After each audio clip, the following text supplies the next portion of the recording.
This is Elliot Eisenberg of Graphs and Laughs here to catch you up to date on the latest in residential sales data for the month of September. In Hillsborough County, single family and multifamily median home prices were essentially utterly unchanged year over year. In terms of sales activity, it declined for both single and multifamily. For single fam, almost 18%, and for multi, almost twice as much at almost 32%. Sales price as a percentage of list price also declined for single and multi. It fell to 96.6% for single family and 94.9% for multifamily. Pending sales for single family units increased 6.3%. That was by far the best performance across all three counties in both types of properties. It was the only one that actually increased. All other five declined.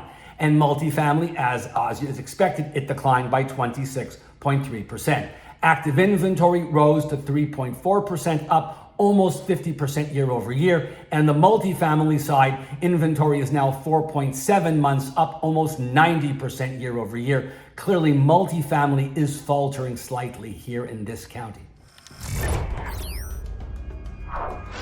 In Pasco County, single family and multifamily home prices, median home prices, declined each by 1.6% year over year. In terms of sales activity, it declined 11.6% for single family, but that was the best performance across all three counties and both types of properties.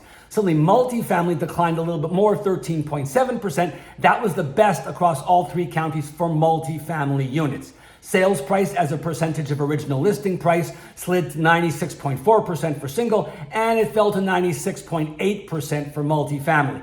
Pending sales declined just a mere 5.6% on the single fam side, and they declined a little more, 15.6% on the multifam side. Lastly, months of inventory increased to 3.5% year over year, an increase of almost 70%, whereas on the multifam side, they increased to 3.7 months, an increase of almost 50%. Here, single and multifamily performances are very much similar.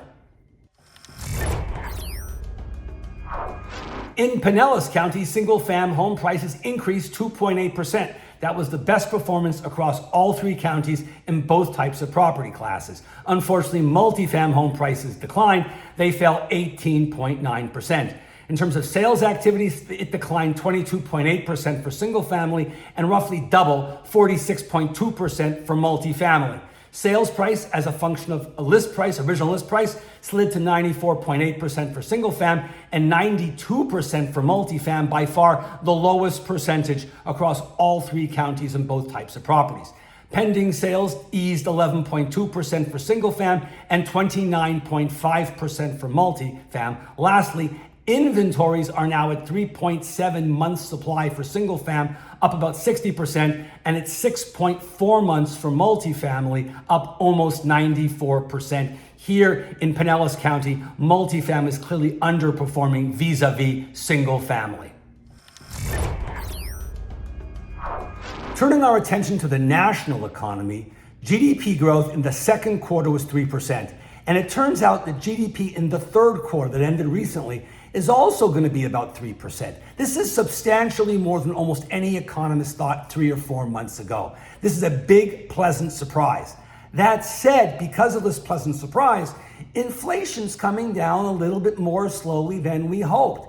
And similarly, unemployment, which was getting worse for a good long time, the last couple of months has reversed and actually improved. And it's gone down from 4.3 to 4.1 over the last couple of months.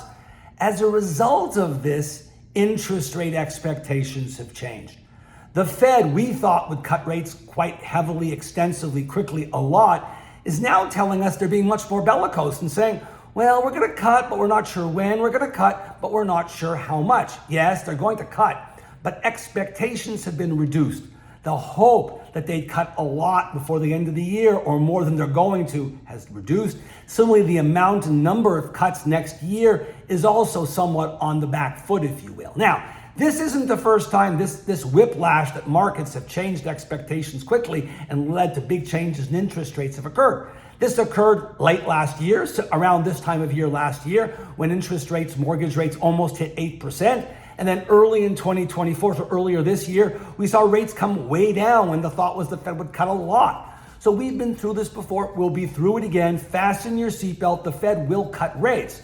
The question is how much they'll cut. They'll cut at their next meeting in November. They'll probably cut at their next meeting in December. What's unknown is how much they'll cut next year, whether they'll cut a percentage point or a percentage point and a half. That remains to be seen, but they will cut, that's for sure. I want to close by saying while my concern is still about a recession down the road, I'm less concerned than I was because of revisions in earlier data and continued strong consumer spending and good rates, relatively good rates, savings rates. So I think the economy's looking pretty good and the recession likelihoods have fallen substantially.